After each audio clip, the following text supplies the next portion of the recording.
చెప్పుకోవాల్సినటువంటి పరిస్థితి. మీరు అన్నల గురించి, బంధుత్వాల గురించి, బంధాల గురించి ఇంత పచ్చి స్వార్థంగా మీరు రాజకీయాల కోసం అన్నగారు ఎక్కడున్నాడు, అన్నగారు ఏం చేస్తున్నాడు, అన్నకి అవమానం కదా, చిరంజీవి గారికి నేను మాట్లాడే భాష, నేను వేసే గంతులు చిరంజీవి గారికి తలదించుకునే పరిస్థితి కదా అని చెప్పని ఆలోచన లేనటువంటి మీరు బంధాల గురించి, బంధుత్వాల గురించి మాట్లాడుతున్నారు. ఇక షర్మిలమ్మ గారి గురించి చెప్తున్నారు. ఎవరి షర్మిలమ్మ గారు? అన్నతో విభేదించి ఇవాళ అన్నగారి శత్రువులతో చేతులు కలిపి 10 ఏళ్ల క్రితమేమో మా కుటుంబాన్ని చిన్నాభిన్నం చేస్తున్నారు, నా తండ్రి ద్వారా అధికారాన్ని పొంది నా తండ్రితో సహా మా కుటుంబాన్ని ఇబ్బందులు పాలు చేస్తున్నారు, అన్యాయంగా అక్రమంగా కేసులు కట్టి మమ్మల్ని బజారు పాలు చేస్తున్నారు అని చెప్పి మాట్లాడినటువంటి ఆవిడ ఇవాళ అదే జెండా మోసే స్థితిలో అది ఆవిడది ఏ రకమైనటువంటి నడవడిక? జెండా మోయటమే కాకుండా ఇవాళ బజారుకి ఎక్కి సొంత అన్నని ఏ రకంగా మాట్లాడుతుందో ఆవిడ. మరి మాట్లాడినప్పుడు యుద్ధంలోకి వచ్చిన తర్వాత అన్నని దూషిస్తున్నప్పుడు అన్న సైన్యం ఏం చేస్తారు? ఆఖరికి పవన్ కళ్యాణ్ గారి యొక్క మనుషులు, పవన్ కళ్యాణ్ గారిని ఫాలో అయ్యేటువంటి ఫ్యాన్స్ కానీ చిరంజీవి గారు జగన్మోహన్ రెడ్డి గారిని కలవటానికి వస్తే సినిమా పరిశ్రమ గురించి ఇవన్నీ తిట్టారు. మీరు చెప్పేటువంటి మీ జనసైన్యమా, జనసైకుల ఏంటిది అది? జనసైకుల, జనసైన్యమా? వాళ్ళు ఎవరు? ఎన్ని చిరంజీవిని దూషించారు? అప్పుడు మీ నోరేమైంది? ఒక్క మాట, అరే ఎదవల్లారా మా అన్నయ్యరా తిట్టబాకండ్రా అని ఒక్క మాట మాట్లాడావా? మాట్లాడకపోగా ఇవాళ సన్నాయి నొక్కులు, పత్తిత్తు కబుర్లు మాట్లాడుతున్నారు. ఇక నీతులు మీ దగ్గర నుంచి చెప్పాలి. మీరేం మాట్లాడారు? పవన్ కళ్యాణ్ గారు లోకేష్ గారిని, చంద్రబాబు నాయుడు గారిని, తెలుగుదేశం పార్టీని ఏం మాట్లాడారు? నా తల్లిని దూషిస్తారా, నా తల్లిని దూషిస్తారా అని చెప్పి రంకెలేశారు. సిగ్గు శరం ఉన్నోడు ఎవడన్నా నిజంగానే తల్లి, తండ్రి, చెల్లి అనేటువంటి, భార్య అనేటువంటి బంధాలకు విలువిచ్చేవాడు అయితే తల్లిని తిట్టిన వాళ్ళని ఇవాళ ఎవడైనా తల్లిని తిట్టిన వాడిని ఏం చేస్తారు? చేతనైతే ఆడి పాడి మోస్తారు, లేదంటే భగవంతుని కోరుకుంటారు. వాడికి ఇంత దుర్మార్గంగా నేను ఆడికి మేలు చేస్తే నా తల్లిని తిట్టారు, అవమానించారు కాబట్టి భగవంతుడా వారి పాపాలని కడిగయ్యో లేకపోతే వాళ్ళ పాపాలకు తగ్గ శిక్ష అయ్యో అని కోరుకుంటారు. 2009 నుంచి మళ్ళీ 2014 వచ్చేప్పటికి గుంటూరు పారి, నరసరావుపేట నుంచి గుంటూరు పారిపోయినవాడు ఎవడో, 2019కి వచ్చేప్పటికి మళ్ళీ గుంటూరులో కాకుండా గుంటూరు నుంచి బందరు పారిపోయినవాడు ఎవడో. పారిపోయే బతుకులు ఎవరి? జగన్మోహన్ రెడ్డియా పారిపోయి? ఎవడి పారిపోయే బతుకులు? ఇట్లాంటి వాళ్ళందరినీ పట్టుకుని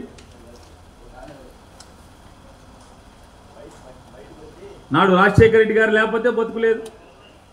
చనిపోయిన రాజశేఖర రెడ్డి గారి గురించి, కేవీపీ రామచంద్రరావు గురించి సాయంత్రం 8 తర్వాత ఢిల్లీలో ఏం మాట్లాడుతున్నావో కేవీపీ రామచంద్రరావు గారు తెలియదు అనుకుంటున్నావా? ఎంత అసహ్యంగా, జుగుప్సాకరంగా జగన్మోహన్ రెడ్డి గారి గురించి ఇవన్నీ మాట్లాడావో, మాట్లాడుతున్నావో ఎవరికి తెలియదు అనుకుంటావా? పవన్ కళ్యాణ్ గురించి ఏం మాట్లాడావో తెలీదా? 2023 జనవరి, ఫిబ్రవరి మాసాల్లో చంద్రబాబు దగ్గరికి కౌరు చేస్తే చంద్రబాబు ఇది మన స్కూల్ కాదా బాబు, ఇది చాలా డేంజర్ కేసు, ఇది మనకొద్దు, పవన్ కళ్యాణ్కి తోసేయండి అని చెప్తే పవన్ కళ్యాణ్ గారి దగ్గరికి మార్చి, ఏప్రిల్ మాసాల్లో పవన్ కళ్యాణ్ గారి దగ్గరికి ఒక ప్రొడ్యూసర్తో హరీష్ శంకర్ మైత్రి మూవీస్ వాళ్ళ సినిమా షూటింగ్ జరుగుతుంటే ఆ షూటింగ్ దగ్గరికి కవర్ చేసిన మాట వాస్తవా కాదా? పవన్ కళ్యాణ్ చీకొట్టిన మాట వాస్తవా కాదా? తర్వాత చిరంజీవి గారి కాళ్ళు పట్టుకుని చిరంజీవి గారితో ఫోన్ చేసి పవన్ కళ్యాణ్కి జూన్ జూలై మాసంలో పవన్ కళ్యాణ్ గారి దగ్గరికి వెళ్ళిన మాట వాస్తవా కాదా?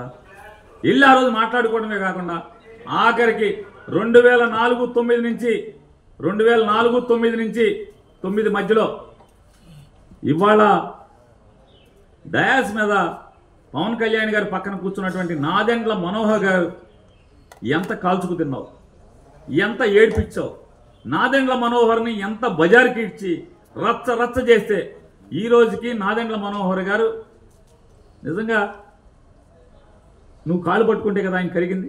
చిరంజీవి గారు నాదెండ్ల మనోహర్ గారికి ఫోన్ చేసి ఇట్లా బాలసౌర్ వస్తాడు, బాలసౌర్ని క్షమించేయమని చెప్తే కదా బాలసౌర్ నాదెండ్ల మనోహర్ క్షమించగట్టే కదా.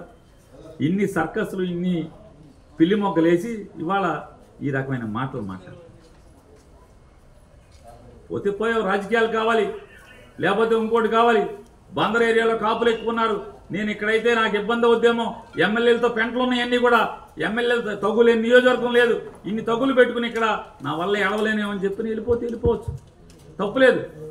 మరి రాజకీయాల కోసం ఎంతోమంది గోడలు దూకుతున్నారు, పార్టీలు మారుతున్నారు.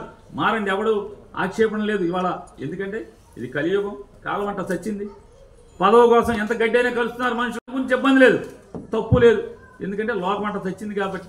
కానీ అటుకెళ్ళి మాట్లాడుతున్నాం. ఈ భాష నిజంగా సిగ్గుసారి ఉన్నవాళ్ళైతే ఎవడైనా నాదెండ్ల మనోహర్ కాలు పట్టుకుంటారా? ఎవడైనా ఎంత ఏడిపించావు, ఎంత నాదెండ్ల మనోహర్ని, నాదెండ్ల మనోహర్ గారి శ్రీమతి గారిని ఎన్ని దుర్భాషలాడి ఇన్ని మాటలు మాట్లాడి వీళ్ళు కాలు పట్టుకునే పరిస్థితి. ఇంక జగన్మోహన్ రెడ్డి గారి జీవితం అంతా తెలుసంట, లోపల తెలుసంట, బయట తెలుసంట, ఒంటి మీద మచ్చలు తెలుసంట, ఏం పుట్టి మచ్చలు తెలుసు. మరి ఇన్ని తెలిసినోడు ఎందుకు పోటీ చేయాలి? వైఎస్ఆర్ కాంగ్రెస్ పార్టీ మీద 2 సార్లు ఎందుకు పోటీ చేయాలి? ఇవాళ కాదు రేపటికి పవన్ కళ్యాణ్కి కూడా ఖచ్చితంగా ఏంటో తెలుస్తుంది.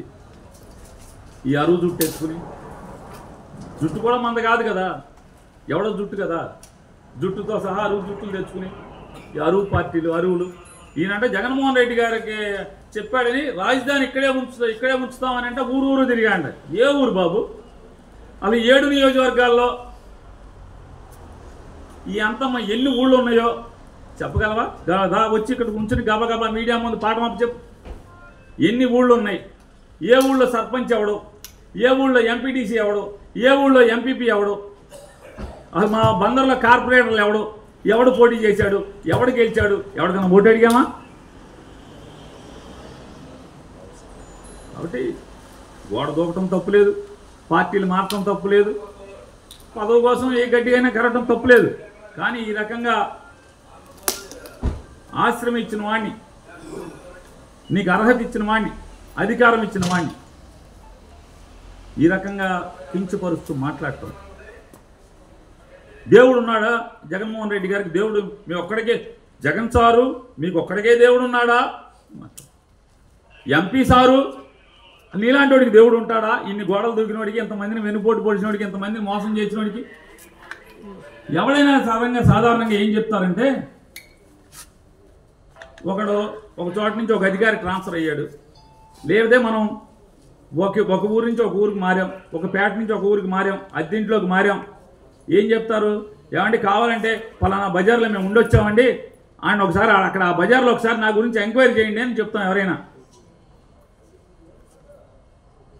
ఒక్కసారి చెనాల్లో, లేదా ఒక్కసారి నరసరావుపేటలో, ఒక్కసారి గుంటూరులో, రేపు బందర్లో ఎంక్వైరీ చేసుకుంటే తెలుస్తుంది ఎవరెవరైంటనేది. ఇవాళ ఒకటి చెప్తున్నాం, అన్నని అవమానపరిచిన, మానవ సంబంధాలకు విలువ ఇవ్వనటువంటి పవన్ కళ్యాణ్ గారు, అన్నని అవమానించే పరిస్థితుల్లో రాజకీయాలు నడిపినటువంటి మీరు, అన్నగారు ఒక రాష్ట్ర ముఖ్యమంత్రి దగ్గరికి సినీ పరిశ్రమ గురించి చర్చలు జరపడానికి వచ్చినప్పుడు వచ్చిన మనిషి గురించి మీ ఫ్యాన్స్ అందరూ కూడా దుర్భాషలాడితే ఏం మాట్లాడారు? మీరు మాట్లాడే భాష ఏంటి? ఇవాళ మీరు చెప్పే సూక్తులేంటి? ఇవాళ తల్లిని తిట్టినటువంటి, తల్లిని దూషించినటువంటి పార్టీ పల్లకి మోస్తున్నటువంటి మీరు, అలాగే అన్నని దూషించేటువంటి, శత్రువులతో చేతులు కలిపి అన్నని దూషిస్తున్నటువంటి షర్మిల గారు, మీ ఇద్దరూ కలిసి ఇవాళ అర్జునుడు అంటే తప్పు మాట్లాడే పరిస్థితులు ఉంటే 100కి 100% చెప్తున్నాం. ఇది కలియుగం.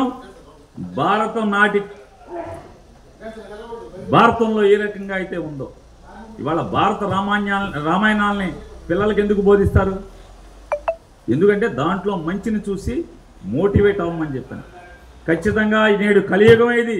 ఈ కలియుగంలో కూడా ఈ మీలాంటి చంద్రబాబు నాయుడు, లోకేష్, పవన్ కళ్యాణ్, కాంగ్రెస్ పార్టీ, సోనియా గాంధీ, అలాగే సిపిఐ పార్టీ, అలాగే ఇట్లాంటి జగన్మోహన్ రెడ్డి గారిని వ్యతిరేకించేటువంటి శక్తులన్నీ కూడా కలియుగుల్లా కౌరవుల్లాగా ఇవాళ కలియుగ కౌరవుల్లాగా జగన్మోహన్ రెడ్డి గారి మీద దాడి చేస్తుండే 100కి 100% ఇది పెత్తందారులకి పేదలకి మధ్య జరగబోతున్నటువంటి ఈ కలియుగ యుద్ధంలో 100కి 100% మీరు ఒప్పుకున్నా ఒప్పుకోకపోయినా జగన్మోహన్ రెడ్డి గారి అర్జునుడి పాత్రే, ఈ రాష్ట్ర ప్రజలది, వైఎస్ఆర్ కాంగ్రెస్ పార్టీ కార్యకర్తలది, వారిది శ్రీకృష్ణుడి పాత్రే అని చెప్పని మరొకసారి మీకు చెప్తున్నాను.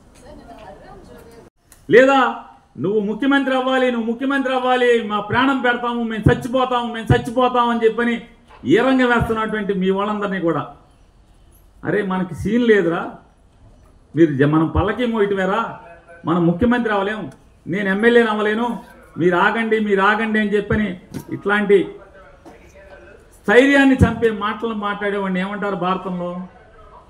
యుద్ధం చేయాల్సిన వాడిని, యుద్ధానికి సిద్ధమైనటువంటి వ్యక్తుల్ని మానసిక స్థైర్యాన్ని చంపేవాడిని ఏమంటారు? శల్యుడు అంటారు. నవయుగ భారతంలో, కలియుగ భారతంలో శల్యుడి పాత్ర పవన్ కళ్యాణ్ పోషిస్తున్నాడు. అంటే మాట వాస్తవమా కాదా?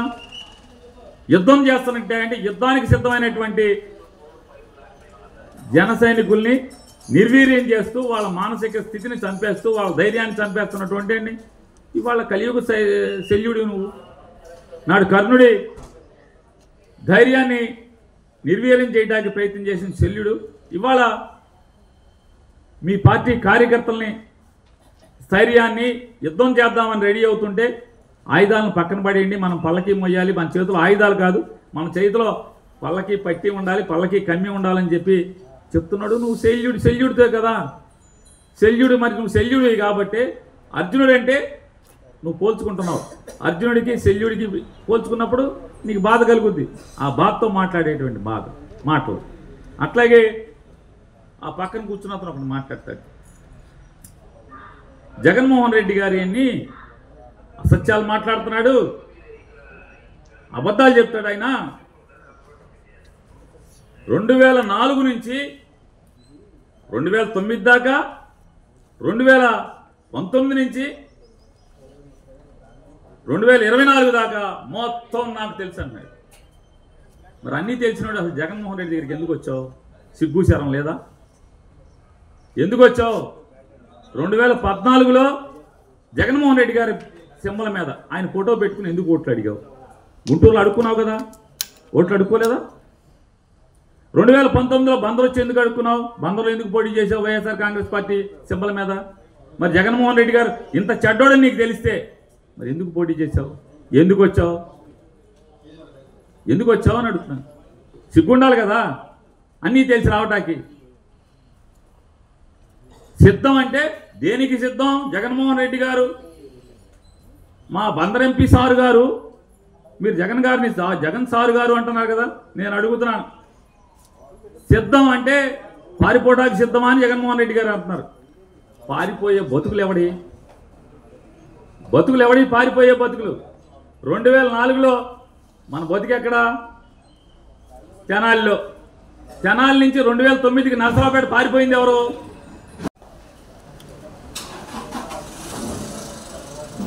జగన్మోహన్ రెడ్డి గారు ప్రజలతో రేపు జరగబోయేటువంటి 2024 ఎన్నికల కురుక్షేత్రంలో తన అర్జునుడిని ఈ యుద్ధంలో రాబోయేటువంటి ఎన్నికల కురుక్షేత్రంలో ఈ 5 ఏళ్ళు ప్రజా శ్రేయస్సే లక్ష్యంగా పనిచేసినటువంటి నాకు ఈ రాష్ట్ర ప్రజానీకమే ఈ జగన్మోహన్ రెడ్డి గారి ప్రభుత్వం వల్ల ఏ గడపలో అయితే ఏ కుటుంబానికైతే మేలు జరిగిందో, మేలు జరిగినటువంటి ప్రతి కుటుంబం, అలాగే వైఎస్ఆర్ కాంగ్రెస్ పార్టీ ప్రతి కార్యకర్త శ్రీకృష్ణుడిలా తనకు అండగా ఉండి నడిపించమని, రేపు జరిగేటువంటి కురుక్షేత్రంలో కౌరవుల్లాగా కుట్రలతో కుతంత్రాలతో ప్రజల మనసులను గెలవటం కంటే కూడా ఓట్లు పోగేసుకుని కూటమి ద్వారా కౌరవ సైన్యంలాగా మందిగా వస్తున్న వారిని మట్టి కరిపించటానికి నాకు అండగా ఉండండి శ్రీకృష్ణులాగా అని చెప్పని ఆయన మాట్లాడుతుంటే, ఆయన ప్రజల్ని వేడుకుంటూ ప్రజల్ని అడుగుతూ ఉంటే, జనసేన పార్టీ అధ్యక్షుడు పవన్ కళ్యాణ్ గారు ఒక జంపింగ్ జపాంగ్ని పెద్ద వీరుడిగా, సూర్యుడిగా, పోటుగాడిగా ఊహించుకుని అతను పక్కన పెట్టుకుని మాట్లాడతాడు. అర్జునుడైతే ద్రౌపదిని కాపాడాలంటాడు. అర్జునుడికి ద్రౌపదికి బంధం ఏంటో సంబంధం ఏంటో కూడా వీరికి తెలియదు. సరే, పోతే పోయింది. చెల్లెల్ని తిట్టిస్తున్నాడు జగన్మోహన్ రెడ్డి గారు అని మాట్లాడతారు. అయ్యా పవన్ కళ్యాణ్ గారు, కుటుంబ బంధాల గురించి, మానవ సంబంధాల గురించి, కుటుంబ జీవితం గురించి ఇక మీ దగ్గర ఈ ప్రపంచం నేర్చుకోవాలంటే ఎంతకన్నా హాస్యాస్పదం ఏముంది? పవన్ కళ్యాణ్ గారు జనరంజక నటుడు. 2009లో ప్రజారాజ్యం పార్టీ పెట్టినటువంటి మెగాస్టార్ చిరంజీవి గారు కేంద్ర మంత్రిగా, కాంగ్రెస్ పార్టీ రాజ్యసభ సభ్యుడిగా, కాంగ్రెస్ ప్రభుత్వంలో మన్మోహన్ సింగ్ గారి ముఖ్యమంత్రిగా ఉన్నటువంటి కాంగ్రెస్ ప్రభుత్వంలో కేంద్ర మంత్రిగా ఆయన ఉంటే, సాక్షాత్తు చిరంజీవి గారికి తోడబుట్టినటువంటి తమ్ముడుగా మీ పాత్ర ఏంటి? మీరు ఏం చేశారు?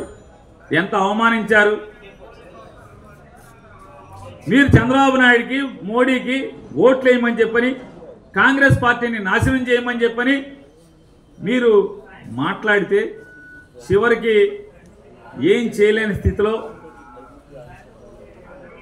చిరంజీవి అభిమాన సంఘం మీటింగ్ అదే రోజు పెట్టుకుని వాళ్ళు చెప్పుకోవాల్సిన పరిస్థితి.